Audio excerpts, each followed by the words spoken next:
Alors, j'enregistre encore parce que des fois, il y a des choses qui se disent, on partage, puis il y aura un partage sans enregistrement comme d'habitude.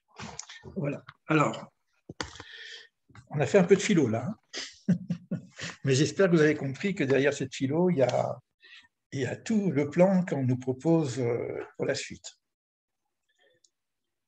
Alors, est-ce que vous avez des questions? Est-ce que je peux dire quelque chose? Ah, tu peux, bien sûr, même deux choses. Oui.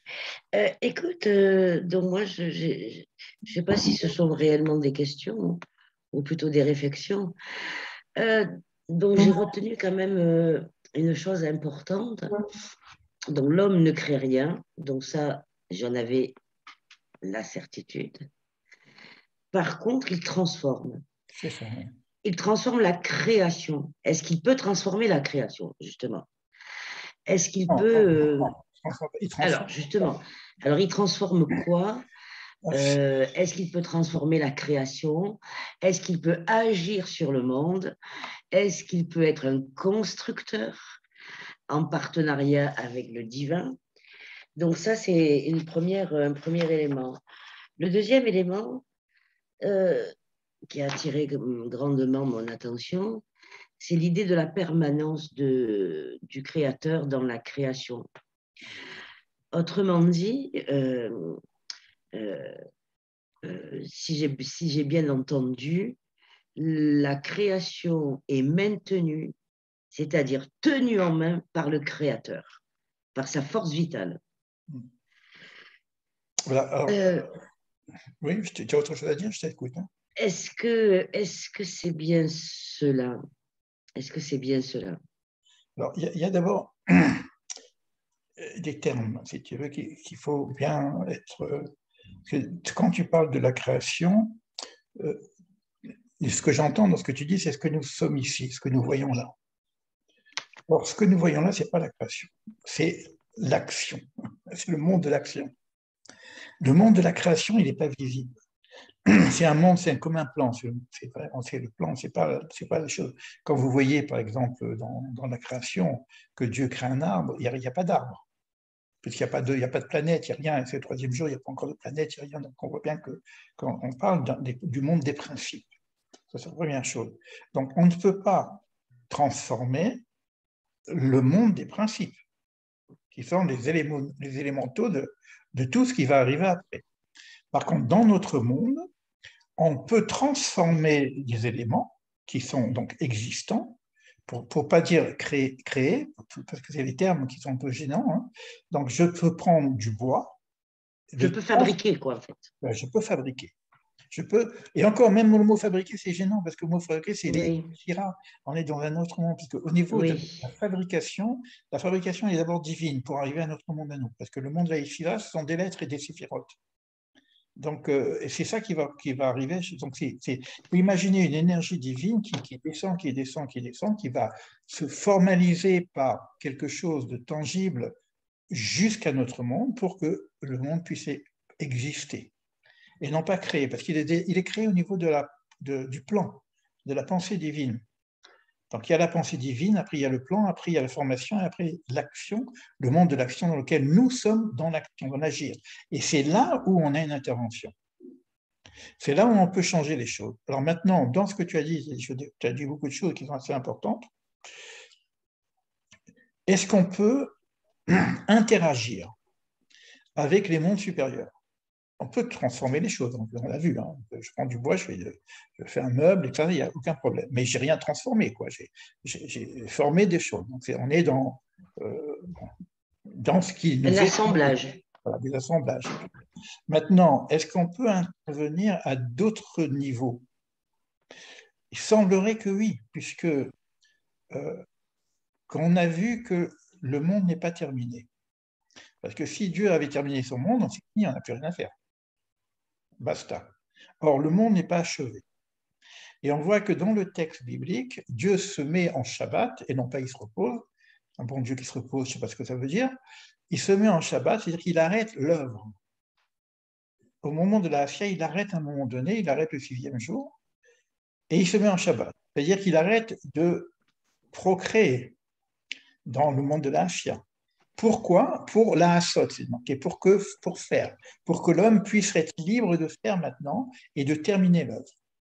C'est-à-dire qu'on a le plan et on a donc l'agir à faire pour pouvoir terminer l'œuvre. Et là, on a un libre arbitre. Donc, on a cette possibilité, au niveau d'un plan qui n'est pas terminé, puisqu'il n'est pas encore complètement réalisé, on a cette possibilité de bien faire ou de mal faire. D'accord? Donc, d'où l'importance de connaître le plan, de connaître le projet divin, pour être, comme tu viens de le dire, être un associé ou un serviteur du projet divin dans les actions que nous allons faire. Mais ce n'est pas une liberté dans le sens que, bon, moi, je vais faire un monde meilleur, tel que moi, je l'entends, c'est-à-dire, je ne sais pas, chacun peut faire son monde meilleur avec des piscines, des machins, etc. Mais peut-être que Hachem, il attend quelque chose d'autre que ce que l'homme pense au niveau de la finitude, de la finalité de cette création. Donc oui, on a quand même une capacité d'agir, puisqu'on peut même agir sur les anges, etc. Alors, il y a une phrase qui va dans ton sens, qui est assez difficile à comprendre, qui s'appelle Noten Oz le Elohim, donner de la force à Dieu. Il est tout puissant, si tu lui donnes pas la force. Non, c'est-à-dire qu'il y a un projet qui s'appelle donc création, Elohim, c'est le nom divin qu'on va utiliser. On n'a pas encore appris ces choses-là, mais bon, ça, vous le savez déjà qu'il y a un nom divin qui s'appelle Elohim, qui est le nom utilisé pour dire création, Bereshit Bala Elohim. Donc, il y a donc un plan au niveau Elohim, mais dans ce plan-là, c'est marqué aussi que cela dépend des actions des hommes. Alors, ça veut dire que si je suis dans l'agir divin, c'est-à-dire selon le plan divin, je donne de la force au projet divin. C'est ça que ça veut dire. C'est que comme on est créé au Tselem Elohim, à l'image de Dieu, ça ne veut pas dire que Dieu il a des oreilles, etc. Il n'y a pas de forme. Mais cette image, c'est-à-dire que c'est le projet. B'Tselem Elohim, Dieu crée l'homme selon un certain projet. Donc, Tselem Elohim, quand moi je fais exactement ce qui est de mon devoir de faire pour compléter la nature, le monde, et l'amener à un monde meilleur, mais selon le plan divin, ben je donne de la force à ce projet. C'est ça que ça veut dire. J'ai répondu à toutes tes questions. Est-ce que tu en as posé plusieurs? Je ne sais pas si j'en ai oublié une. Oui, oui, oui, oui, oui, oui, oui. Et la chose essentielle, puisque nous, on parle tout le temps de la création, de la création, de la création. La chose essentielle, c'est nous ne sommes pas dans le monde de la création, mais dans le monde de l'action. Alors ça, c'est le problème des termes. En français, Oui, on dit qu'on est le monde de la création, mais après, quand on parle en hébreu, on ne parle pas de création. On a des termes spécifiques qui nous permettent de dire Yetzira, sa formation, Asia, action, Beria, création. Et on connaît les différences termes. Mais même en hébreu moderne, parfois, on fait des erreurs. Tu vois, bon, par exemple, les artistes sont un petit peu dans les Yetzira. On parle souvent de la peinture, etc., de la musique qui est un petit peu comme ça, comme c'est artistique, on va utiliser le mot yotzer. Donc, moi, souvent, je dis pour rigoler comme ça que si c'est un plan, vous avez une maison, vous allez voir votre architecte, vous avez un plan. Ça, c'est la Beria. C'est le plan. Maintenant, tu viens avec ta casserole si tu poses ta casserole sur le plan de la cuisine, ça ne va pas chauffer, tu vois. C'est un plan, ce n'est pas une cuisine. Donc, il faut attendre la fin de l'œuvre pour savoir quel est le plan. C'est pour ça qu'il faut commencer Marshavaterila. Ce qui est à la fin de l'œuvre, Asia, et au début de la pensée. Donc, tant que la maison n'est pas devant moi, je ne sais pas quel est le projet de base. Après, je l'ai en image, sous un plan. Mais l'image n'est pas la chose. D'accord? Après, je vais aller chercher les fondations, les fondamentaux, le bois, le chose, l'électricité, tout ce qu'il faut pour construire la maison. C'est encore le balagan, ce n'est pas encore la maison. Après, je vais commencer à mettre les choses en place jusqu'à que la maison soit existante. Et ce que je voyais dans le plan, je le vois à la fin. Donc, il faut attendre la fin. Et ça veut dire quoi ce qu'on est en train de dire? Ça veut dire qu'on n'a pas encore l'idée du plan divin puisqu'il n'est pas fini. Ce qu'on voit aujourd'hui, ce monde tel qu'il est aujourd'hui, ce n'est pas le projet de Dieu. C'est le brouillon. Et il attend qu'on finisse. C'est ça l'idée. C'est pour ça qu'on peut pas imaginer un monde imparfait au niveau divin. Un artiste qui fait quelque chose, il doit le faire d'une façon magnifique. Si c'est Dieu qui doit faire les choses, il doit le faire d'une façon magnifique. Or, on voit bien que le premier fils d'homme, il tue son frère. C'est quoi ce monde, quoi? Donc, on voit bien Mais qu'il y est-ce a... qu'on peut imaginer qu'il sera un jour terminé, ce monde? Alors ça, c'est ce qu'on appelle des ères qui vont venir, dont l'ère messianique et le monde futur. Alors, on peut imaginer, parce qu'on nous a déjà donné le plan de ce monde futur. Pas complètement, mais on a l'idée d'abord d'un intermédiaire, c'est le messianisme, où on nous donnera le plan de ce qu'on n'a pas compris, et on va mettre un petit peu les pendules à l'heure, parce que pour l'instant, les pendules ne sont pas à l'heure. Donc, une fois qu'on a les pendules à l'heure, on va avoir une meilleure idée, et ça, c'est l'ère messianique. Le mal n'aura plus cette puissance, c'est l'ère messianique. Et après, il va y avoir tous les processus, résurrection des morts et puis le monde futur. Donc, le vrai monde, c'est le monde projet, et ce monde-ci, c'est le monde corridor, c'est le monde de préparation, c'est le monde d'entraînement, c'est le monde de fabrication. Voilà, on est en train de se fabriquer soi-même, c'est-à-dire qu'on est aussi notre propre géniteur. C'est-à-dire qu'on est associé à Dieu, à notre propre création, notre propre existence. C'est énorme. C'est pas qu'on n'est pas fini. Je ne sais pas si c'est une bonne nouvelle ou une mauvaise nouvelle, mais on n'est pas fini. En tout cas, quand on dit ta mère t'a Moi, pas je trouve que c'est fini, bien, hein. oui, c'est ton père qui t'a pas fini, quoi. Et est-ce qu'on peut dire que quand tu parles du plan et qu'on on voit l'œuvre que quand la maison elle est faite, en fait, ça donne une direction, c'est ça que tu veux dire? On peut pas On voit la savoir. direction. On voit la direction d'où ça doit aller à peu près. Mais on n'a pas encore la fin. Par exemple, On n'a pas nous, encore la fin. notre corps, par exemple, c'est pas la fin. Et oui, parce que c'est chaque instant que ça se fait. Je veux dire, on vit à chaque instant, en fait. Ça On c'est vit parce pas qu'il y a. en sachant la durée de vie. Non, oui, ça c'est autre chose qu'on vient de chaque instant. Donc, ce que Autre je veux chose. dire, c'est que le corps humain tel qu'il existe aujourd'hui n'est pas le corps projet. Le corps projet, c'est un corps de lumière, comme avait Adam Arishon, le premier homme. Il s'est corporifié, c'est-à-dire qu'il s'est mis de la peau, il est devenu mortel. Il est avec du bien et du mal. Et ce que nous sommes aujourd'hui n'est pas le projet. Nous sommes un brouillon du projet. C'est pour ça que quand on dit le monde en devenir, c'est un monde où l'homme a atteint une certaine plénitude, ce qu'on appelle shalem, shlimut, qui va être pas de l'ordre de la perfection, il ne sera jamais divin, mais il sera proche de la perfection, et il sera même lui, il sera moins corporel qu'il est aujourd'hui. On parle d'éternité, etc. Donc on voit bien qu'on est dans un processus. Alors maintenant, l'âme elle-même, est-ce que c'est ça le produit de base? Mais on n'a pas le contact. De la même façon que ce qu'on est en train de dire, par exemple, qu'il n'y a pas une chose qui peut exister sans cette énergie divine. Si je prends le corps n'existe pas sans l'âme. Dès que l'âme part, le corps, il va rester quelques temps, quelques mois, quelques années parfois, mais il disparaît. Donc il n'y a plus de vitalité. Donc l'existence dépend de mon âme. C'est à peu près la même chose par rapport à ex nihilo. Et parce que l'âme est une particule divine. Mais on ne la voit pas. Mais elle est beaucoup plus proche du projet que le corps corporel que nous avons aujourd'hui.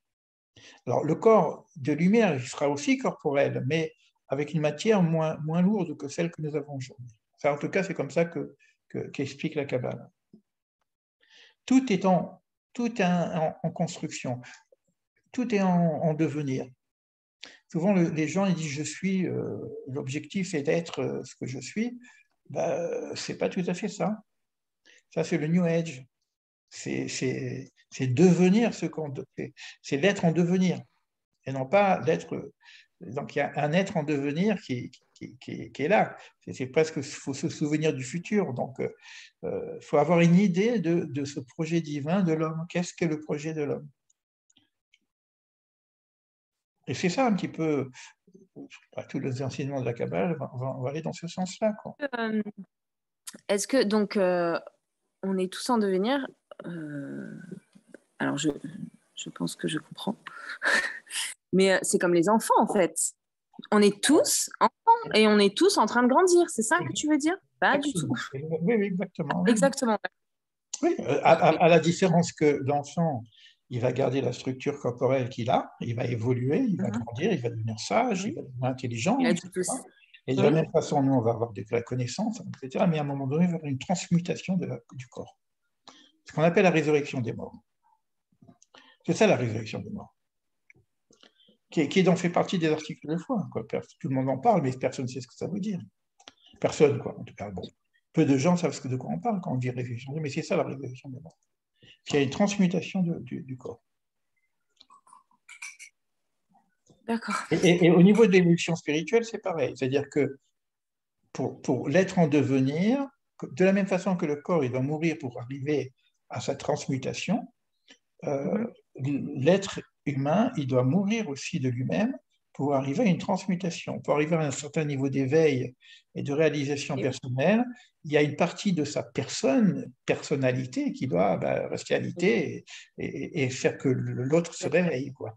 Tu vois. Donc il y a une nécessité aussi de mourir à soi-même pour arriver à un certain niveau d'existence autre que celle que nous avons aujourd'hui. Ça arrive régulièrement quand c'est presque des mutations d'identité. On n'est plus les mêmes, on ne pense plus pareil. Oui. Mourir à soi-même, parce que l'idée, elle est forte quand même. Est-ce que c'est mourir à sa personnalité, mourir à ses désirs alors, c'est ça? Mourir à ce qu'on veut, mourir à ce qu'on attend, mourir à ce que notre... Il y a un changement de paradigme. Il y a un changement de paradigme. Voilà. Et donc, c'est ça, quand on dit devenir rien, c'est plus rien avoir envie, en fait, ni de volonté, ni de but. Et du coup, ça nous place au service. Est-ce que ça nous place au service de plus grand? Ça, c'est des très, très hauts niveaux. Arriver à ne plus avoir de libre arbitre, plus de volonté, que ma volonté n'est que la volonté divine, ça arrive à des très hauts niveaux. Il y a des personnes qui arrivent à ça aussi. C'est-à-dire qu'eux, ils ont qu'une chose, c'est que Dieu s'occupe. Voilà, ils sont serviteurs de Dieu, c'est tout. Voilà, donc il n'y a que la volonté divine qui fonctionne à travers eux. C'est comme si c'est l'âme qui reprend la conduite, quoi. Hein. Donc les désirs, tout ça change. Mais ça ne veut pas dire qu'on n'a plus de désir non plus, parce qu'on aura toujours le désir. L'âme a toujours un désir. Et le désir ultime, c'est le désir de Dieu. Donc, génial. Il y a ça qui existe aussi, mais on a besoin de sentir un manque pour avoir le désir. Et c'est le manque qui crée le désir. Donc le manque de Dieu, l'éloignement du divin va créer le désir de besoin de rapprochement. Je parle de rapprochement et pas de confusion. Hein. Donc, tout ça, il y a plusieurs niveaux de lecture, me semble-t-il. Je reviens sur quelque chose. Est-ce qu'on peut dire que, effectivement, s'il n'y avait pas l'énergie divine, ce serait le tohu-bohu? Et donc, à l'image ou à l'exemple, je ne sais pas comment le dire, je vais dire à l'exemple, mais le mot n'est peut-être pas bien choisi. À l'exemple de l'ordonnancement de la création, enfin pas de la création, des différents mondes et du monde de l'action, il y a donc une nécessité de se mettre en ordre soi-même. Est-ce que je me fais comprendre? Oui, il y a une nécessité de se mettre en ordre soi-même. Juste que je suis obligé de rectifier parce que après, il y a de la confusion. Tohu, c'est dans le monde de la création déjà. On voit, c'est le premier jour de la création. Le monde est tohu vabohu. Parce que quand tu dis que si l'énergie se retire, on est tohu vabohu, non, on n'est même pas tohu vabohu, on n'est rien. On est il n'y a même pas tohu vabohu, il n'y a pas de mélange. Le tohu vabohu, c'est le grand mélange énergétique qui est au début, avant les arrangements, justement. Et les arrangements se font pour le divin, progressivement. Donc, on le voit aussi avec l'histoire des séphirotes, qui sont alignés, après qui sont 3 kavim, etc. Donc, tous les arrangements se font jusqu'au moment de la création, pendant ce qu'on appelle 6 jours. c'est ces 6 jours-là qui sont décrits dans le monde de la création, qui sont des arrangements. Et à la fin, il y a arrêt de l'arrangement. Dieu se met en Shabbat et c'est à l'homme de continuer le travail. Et donc, nous, on est dans un monde, il faut mettre ce qu'on appelle les tikkunim, les arrangements. Ça s'appelle tikkunim, dans la Kabbale, ça s'appelle les tikkunim, les arrangements. Et donc, se mettre en ordre. Est-ce qu'on peut dire se mettre en ordre? Mettre de l'ordre un petit peu dans tout ça. Mais il y a double chose. Il y a d'abord un premier arrangement, ordre, qui est de terminer l'œuvre.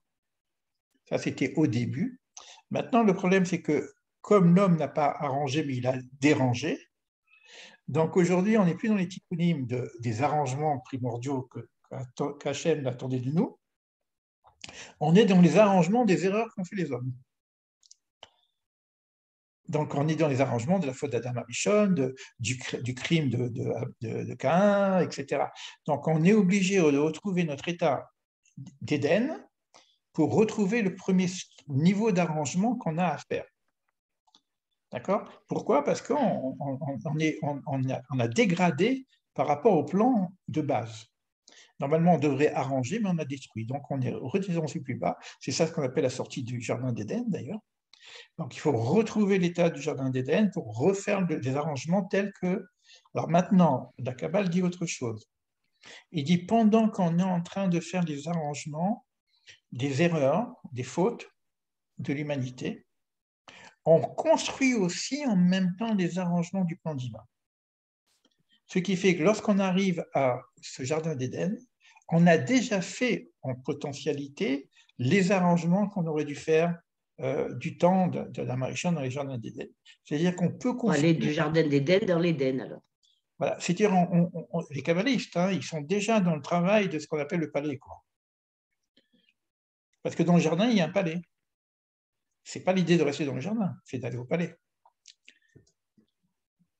D'aller en Éden. C'est ça, le palais de l'Éden. Bon, tout ça, vous allez beaucoup plus loin que... Parce que là, c'est la suite du livre que vous êtes en train de raconter. Mais bon, c'est pas grave, on échange. Mais bon, on n'a pas toutes les clés. Il faut savoir que c'est pas évident. On n'a pas toutes les clés. Mais pour nous, il faut quand même, en termes de concrétude,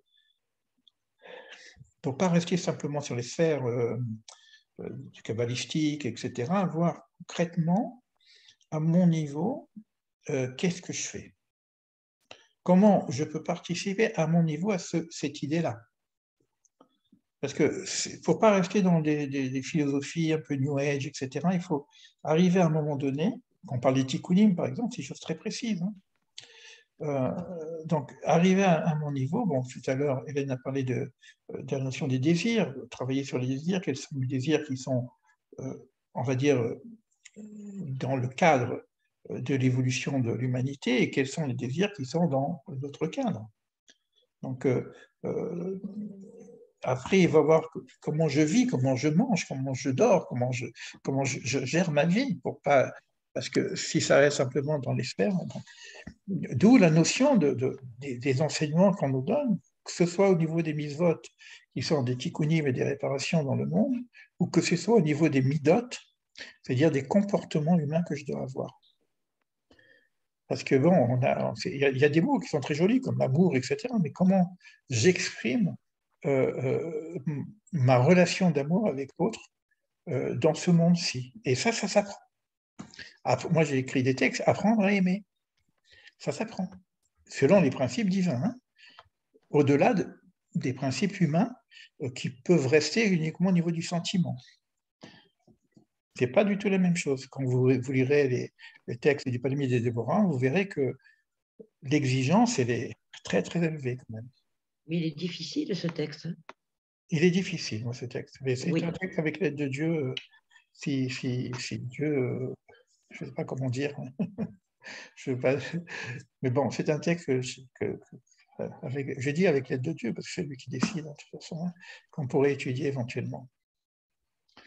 Mais là, pour l'instant, bon. Le palmier de Déborah. Le palmier de Déborah, d'accord. C'est un livre d'un kabbaliste qui s'appelle Cordovero, qui est apparemment assez simple, puisque bon, il est aujourd'hui traduit maintenant, En apparence. mais qui parle des attributs divins, c'est-à-dire de l'agir divin, et qui nous propose de dire, ben, essayer, c'est l'imitation de Dieu, quoi. De la même façon que Dieu est amour, mais qu'est-ce que c'est que Dieu est amour?